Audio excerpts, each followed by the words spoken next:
Ciao, this is Mark Antonio and for Western Bass, and today I've got a good tip for you about a technique to help you land more big bass with light line, very light line on a spinning reel, and the technique is called back reeling.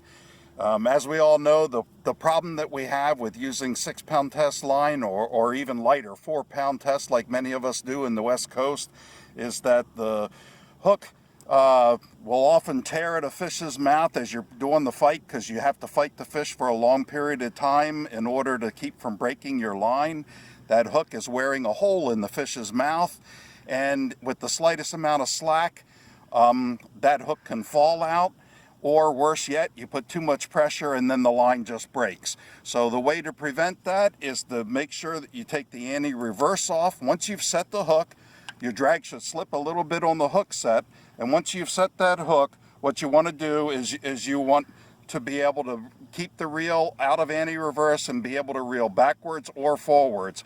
And we're going to demonstrate that today, and hopefully we'll get a fish and have the opportunity to show you this a little bit. Got a Lake Casitas bass on light line with a spinning reel, demonstrating how to do back reeling. When the fish dives, I back reel, and when he comes up, I reel forward. He dives again, I go backwards. That way I'm maintaining constant, even pressure. I'm keeping an even bend in the rod, making sure that the rod doesn't put too much force on the bass, so that it does. I don't want to put a big hole in the fish because the hook can drop out, and I don't want the line to break.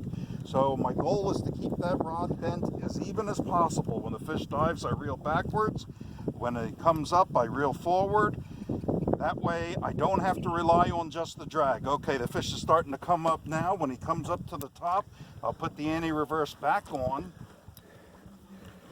That's a pretty good one. And grab him like that.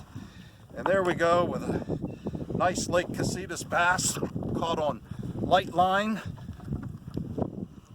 hooked right in the roof of the mouth with a number 4 Gamakatsu drop shot hook, using a 3/8 ounce quick drop.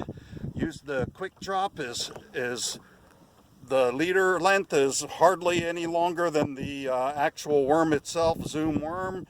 Nice Casitas bass, fat belly, and 3/8 ounce quick drop. That's one of the keys. Let me get him back in so it doesn't swell up.